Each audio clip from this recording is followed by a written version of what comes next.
بسم اللہ الرحمن الرحیم۔ السلام علیکم ناظرین اکرام، جیسے کہ ہماری پچھلی ویڈیوز میں آپ شیخ سعدی کے بارے میں جان چکے ہیں، آج کی ویڈیو میں ہم شیخ سعدی کی 3 سبق آموز حکایات کا ذکر کریں گے، جو کہ کچھ یوں ہیں۔ ایک بادشاہ کسی اجمی غلام کے ساتھ کشتی میں بیٹھا۔ غلام نے نہ تو کبھی دریا دیکھا اور نہ کبھی کشتی کی تکلیف اٹھائی، چنانچہ کشتی میں بیٹھتے ہی اس غلام نے رونا شروع کر دیا اور اس کے جسم پر کپ کپی طاری ہو گئی۔ حاضرین نے اسے بڑے پیار اور نرمی سے سمجھایا اور تسلی دی، لیکن اس نے آرام نہ پکڑا، جس کے نتیجے میں بادشاہ کا سکون خراب ہو گیا۔ کسی کو بھی اسے چپ کرانے کا نتیجہ نہ سوجھا۔ اسی کشتی میں ایک دانا شخص بھی بیٹھا تھا۔ جب اس نے یہ ماجرا دیکھا تو بادشاہ سے کہنے لگا، اگر آپ اجازت دیں تو میں اسے کسی نہ کسی طرح چپ کرا دیتا ہوں۔ بادشاہ جواب میں بولا، یہ تمہاری بہت مہربانی ہوگی۔ پھر اس دانا کے حکم پر غلام کو دریا میں پھینک دیا گیا۔ جب اس نے چند غوطے کھا لیے تو اسے سر کے بالوں سے پکڑ کر کشتی کے قریب لے آئے۔ وہ دونوں ہاتھوں سے کشتی کے پچھلے حصے سے لٹک گیا۔ جب پانی سے باہر یعنی کشتی میں آیا تو ایک کونے میں دبک کر بیٹھ گیا۔ بادشاہ کو اس بات پر بڑی حیرانی ہوئی۔ اس نے اس دانا سے پوچھا کہ اس میں کیا حکمت تھی؟ اس نے جواب دیا، اس سے پہلے یہ شخص ڈوبنے کی تکلیف سے ناآشنا تھا اور کشتی کی سلامتی کی قدر سے ناواقف تھا۔ اسی طرح آرام و سکون کی قدر وہی جانتا ہے جو کسی مصیبت میں مبتلا رہا ہو۔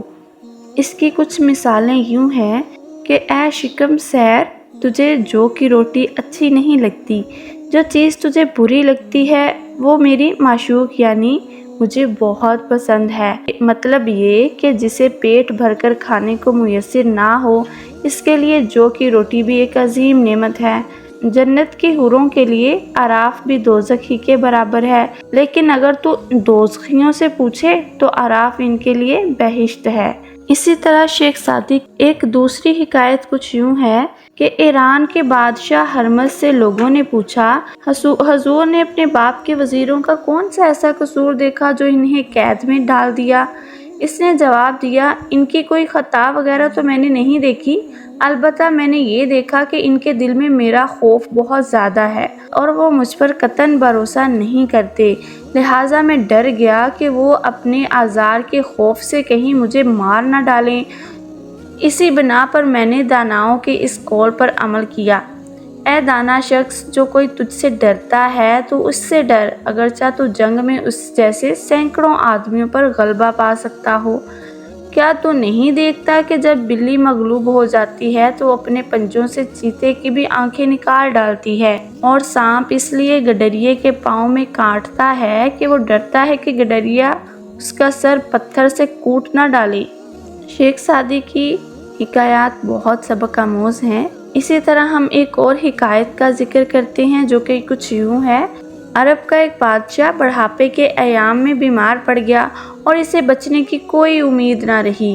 اسی دوران اس میں ایک دن اچانک ایک سوار دروازے سے اندر داخل ہوا اور بادشاہ کو خوشخبری سنائی کہ ہم نے حضور کے اقبال نصیبے کے طفیل فلاں قلعہ فتح کر لیا ہے، دشمن کے سپاہی گرفتار کر لیے گئے ہیں، اس طرح دشمن کی ساری رعایا اور فوج نے ہماری اطاعت قبول کر لی ہے۔ یہ سب کچھ سن کر بادشاہ نے ٹھنڈی آہ بھری اور کہا، یہ خوشخبری میرے لیے نہیں، میرے دشمنوں یعنی سلطنت کے وارثوں کے لیے ہے۔ بندھی ہوئی امید پوری تو ہو گئی، لیکن کیا فائدہ، اس لیے کہ اب اس بات کی توقع نہیں ہے کہ گزری ہوئی عمر واپس آ جائے گی۔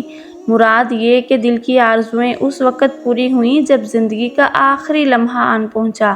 ظاہر ہے اس صورت میں امیدوں آرزوؤں کا برآنا بے فائدہ ہے۔ موت کے ہاتھوں نے کوچ کا ڈھانکا بجا دیا، اے میری 2 آنکھوں، اب تم سر سے جدا ہو جاؤ، اے ہتھیلی، اے کلائی، اے بازو، اب تم سب ایک دوسرے کو الوداع کہہ دو۔ اے دوستو، کبھی مجھ مصیبت زدہ سیاہ بخت کی طرف بھی تو گزر کر لیا کرو، یعنی میری احوال پرسی یا عیادت بھی تو کر لیا کرو۔ میری عمر نادانی اور جہالت میں گزر گئی، میں نے کوئی اچھا کام نہ کیا، یا میں اس نادانی سے نہ بچا، لیکن تم اس نادانی سے بچو۔